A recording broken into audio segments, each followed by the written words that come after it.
Welcome to Bag Work with a Twist. Today, I'm going to teach you about a workout called TENS.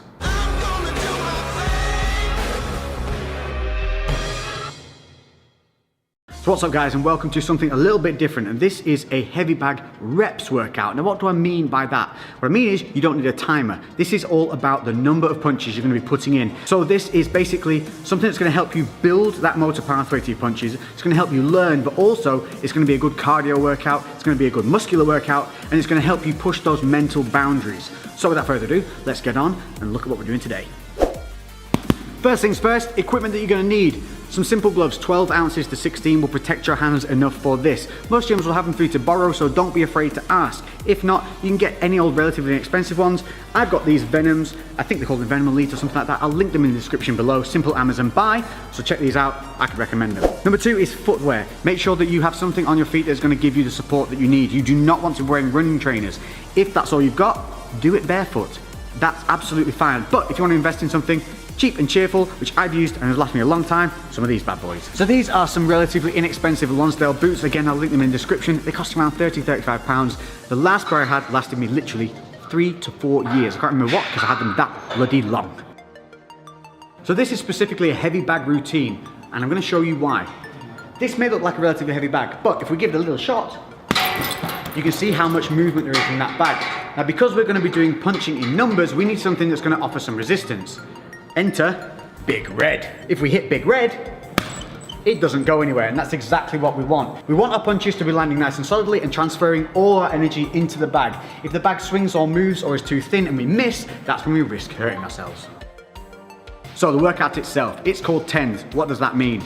It's simple. We're going to do punches building up to 10. It doesn't mean 10 punches, you're going to be doing much, much more. But we're going to go from 1 to 10. We're going to go from jabs to hooks to combinations. Now this isn't about time, this is about numbers. So if you get tired, you suck it up, you reset, and you just keep driving through. This is going to be great for pushing through those mental barriers. Often, the body can keep going, but the mind quits. This type of training will help you push through those mental barriers and let you know that the body can keep going even when you feel tired. Additionally, this is going to help you build those motor pathways for learning to throw those punches correctly, because this one, again, is not only about time, it's not about speed either. So we're looking to get some good connections with the bag, we're looking to think about what we're doing with every punch, and we're looking to get better as time goes on. So the way TENS works is simply this, it's numbers of punches. We're going to start on the left side, then move to the right side. So each one is done individually. You're going to start with a single jab, then you're going to do 2 jabs, then 3, all the way up to 10. Then switching to the right side, we're going to start with the straight right, 1, all the way up to 10. Then we go hook, hook, and then we go into the combinations of just 1, 2s. So you're going to be throwing a lot of punches here, but what I want you to do is reset with every single punch. I don't want you just throwing like this, nice and short and sharp. You want to be extending through with every punch, resetting every time. That's going to help you build those motor pathways and good habits, so that when you do the bag work that's free and timed and you're moving around, your natural instinct is going to be to throw that punch correctly and keeping that guarded hand up. Now, if you're new to the bag work, or you just need a little bit of a reminder, I'm constantly reminding myself to do things, that's the only way we learn. Let's just start with the foot placement and how we should be throwing these punches. So, taking a look at the feet. Front foot wants to be planted, back foot wants to be slightly elevated. We're going to be rotating our hips through the punches, and we drive through that back foot. So we want to avoid is leaving the floor at any time. A lot of people have a tendency to jump whilst punching. So we want to stay planted, we're going to roll through. I'm right-handed, so my left side is my lead side. If you happen to be southpaw, obviously your right side would be your lead side, and that would be your lead leg.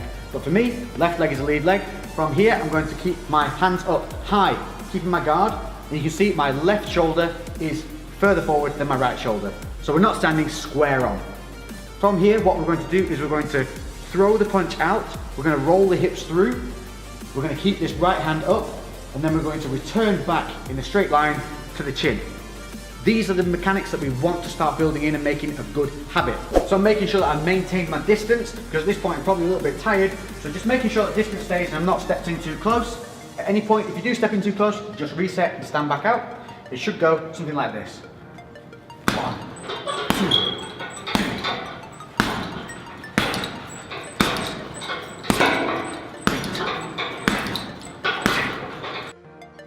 So moving on to the straight right.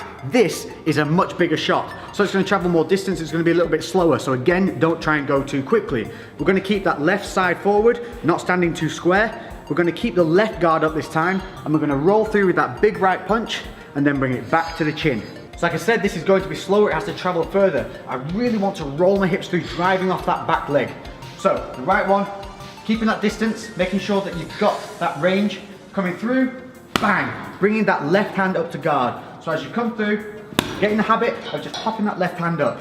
So when we're throwing them in multiples, slow it down, make it count.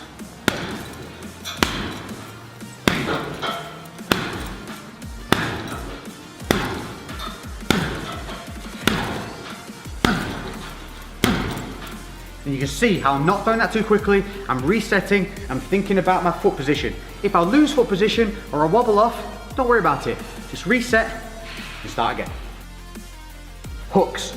Now there's a couple of different ways of throwing hooks, but we're going to concentrate on the close and personal hook. If you're further away and you're on the bag work, just a quick one, make sure that you are rolling the knuckles over as you throw from distance. We're going to stay quite close to the bag, this kind of distance. The reason I want you to stay close to the bag is to reduce tweaking the shoulder or hurting your hands. So foot positioning always stays the same. Front foot planted, back foot up, rolling through the hips. Now with the hooks, we can give a little bit of a wind up here. We're just gonna, for the left hook, drop, and then we're gonna come up, keeping the elbow high and hook through. So I want to just develop a bit of an exaggerated habit of bringing that elbow up and high. You'll see a lot of guys in the shadow box and you see them, they just bring the elbow around nice and tight. That's what we want to do here. Obviously, once you get a bit more fluid and you get a bit more technical with things, you don't need to have the elbow as high, but again, exaggeration helps develop that motor pathway.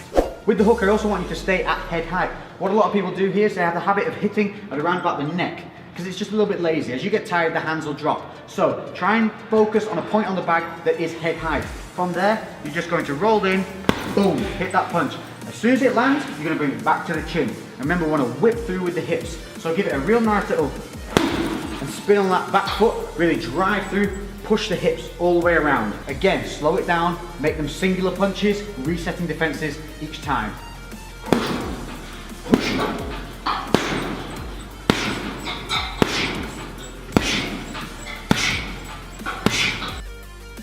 Now if you're like me, one of your hooks will feel more comfortable than the other. For me, my left hook's very natural, but the right hook seems to feel a little disconnected because it's traveling further.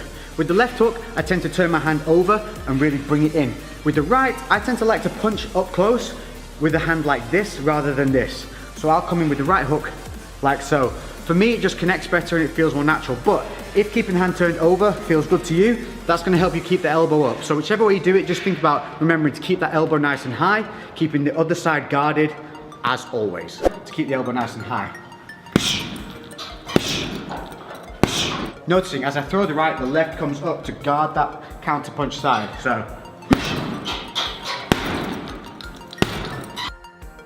So by now, the sweat should be flowing, you should be feeling it in the lungs, and we're gonna move on to a 1-2 combination. Nice and simple. So for this, you're gonna be doing one punch straight after the other. You're gonna be coming in with a jab, then rolling back through with the straight right.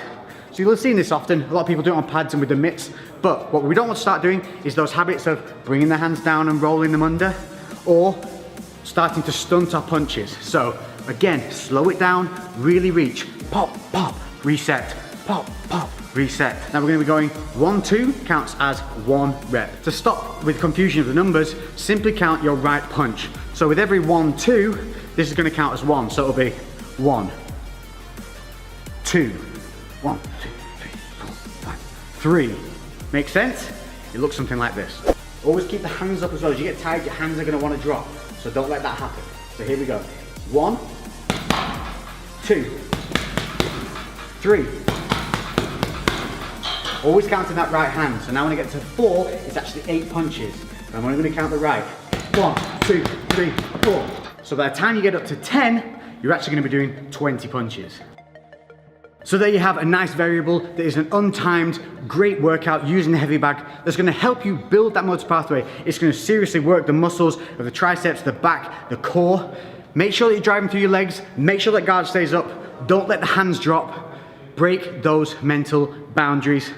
I've been Lex. If you've enjoyed this, make sure to hit that like button. Comment below with anything else you'd like to see on the bag or any questions you might have. And I'll catch you guys in the next episode. I'm out.